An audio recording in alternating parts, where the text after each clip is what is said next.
तीनों के रवैये से सासू माँ बहुत परेशान थी। दरअसल बात ये थी कि तीनों बहुओं में किसी बात को लेकर अनबन हो गई थी। तब से ही तीनों एक दूसरे से मुंह फुलाए रहती थी। ना कोई सीधे मुंह किसी से बात करती, ना किसी का कहना मानती। पड़ोसी भी इस बात को जानते थे और जाने कैसे कैसे बातें भी करते। इसीलिए सासू माँ ने तीनों बहुओं को तुरंत अपने कमरे में बुलाया। मैं कई दिनों से देख रही हूँ, तुम तीनों अलग अलग सारे काम कर रही हो। ये सब नहीं चलेगा, तीनों को मिलकर ही काम करना पड़ेगा। सास की बात सुनकर एकदम से बड़ी बहू बोल उठती है। नहीं मम्मी जी, मैं इन दोनों के साथ कुछ नहीं कर सकती। मैं इस घर की बड़ी बहू हूँ, फिर भी ये मेरा कहना बिल्कुल भी नहीं मानती। अरे जेठानी जी, जानबूझकर मुझे डबल काम करवाती है आप। और छोटी मुझसे टेढ़े मुंह ही बात करती है। इन दोनों के बीच हमेशा सैंडविच बन जाती है मेरी, और मैं हमेशा आलू की तरह बीच में मसली जाती हूँ। मम्मी जी, इन दोनों को लगता है कि मैं छोटी हूँ तो इनके पैरों तले दब जाऊंगी, लेकिन नहीं, मेरा भी उतना ही अधिकार है जितना इन दोनों का है। बड़ी आई दोनों मेरी चुगली करने के लिए, मुझे क्या कम समझ रखा है। तीनों बहू एक दूसरे से बहस करने लगती है और सास दोबारा ये देखकर टेंशन में आ जाती है और सबसे कहती है, चुप हो जाओ, अब से तुम तीनों सारे काम एक साथ करोगी, आंख बंद करके एक दूसरे की बात सुनोगी। तुम तीनों इस बात को गांठ बांध लो, वरना अगली छुट्टियों में तुम्हारा अपना मायके जाना कैंसिल।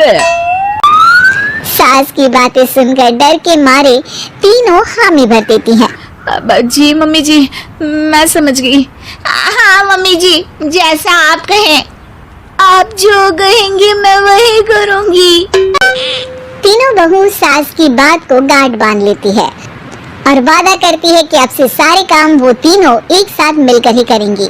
ये सब देखकर सास खुश हो जाती है और वहाँ से चली जाती है। नीचे जाकर वो देखती है कि घर में शर्मा जी आए हुए होते हैं।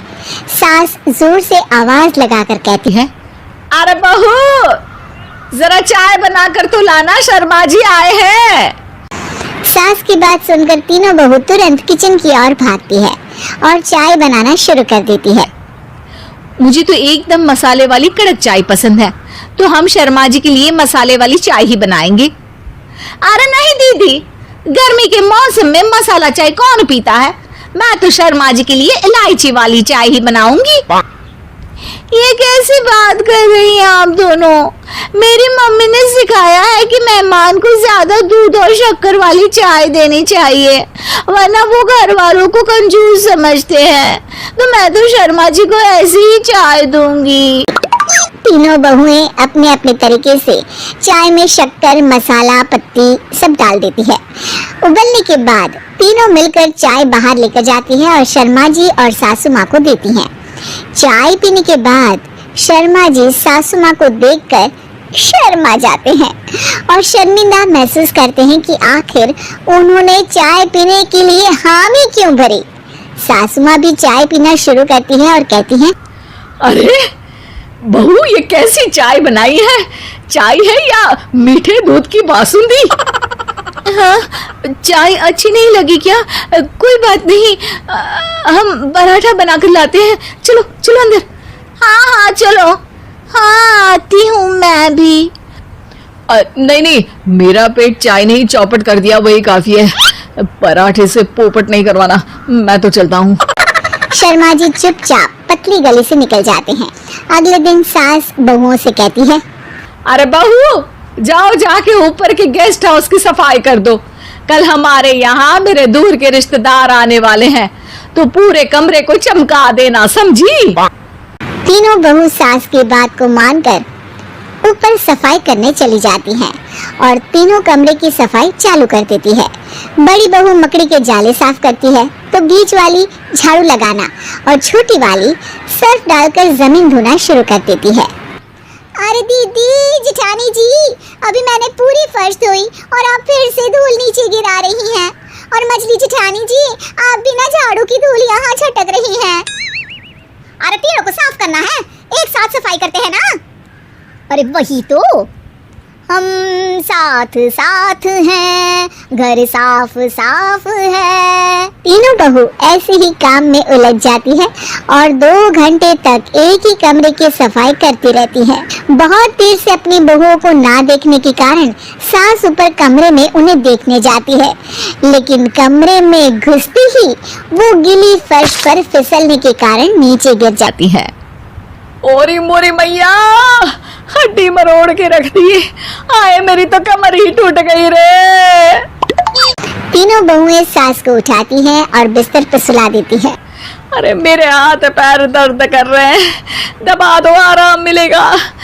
हाँ जी माँ जी। अरे जी माँ जी, जी माँ जी।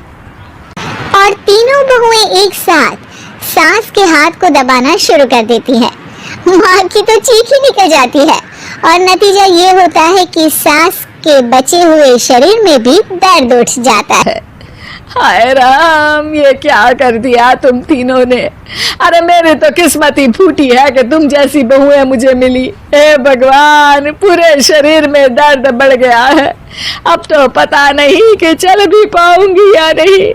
माफ करो, मुझे गलती हो गई मुझसे कि तुम तीनों को एक साथ काम करने के लिए बोला। सोचा था तीनों मिलके अच्छे से काम करेगी, लेकिन बड़े बुजुर्ग सही कहते थे कि 3 तिगाड़ा काम बिगाड़ा। तुम लोगों ने ये बात ना आज साबित करके दिखा दी। तुम तीनों को तो समझाना यानी मानो भैंस के आगे बीन बजाना है। तुम्हें अकेले अकेले काम करना है ना, तो अब से तुम अकेले ही अपना अपना काम करो। तीनों बहुएं वहां से जाने लगती है। अरे कहाँ जा रही हो? आप ही ने तो कहा कि अपना अपना काम करो, तो मुझे मुल्तानी मिट्टी लगानी है। अरे मुझे भी तो नेल पॉलिश लगानी है, मुझे ना मेहंदी लगानी है। सास अपना सर पीट लेती है और कहती है, अरे मुझे भी लगाना है कुछ। क्या माँ जी? क्या माँ जी? क्या माँ जी? तुम्हारे घर वालों को फोन तुम्हारी हरकतें बताने के लिए।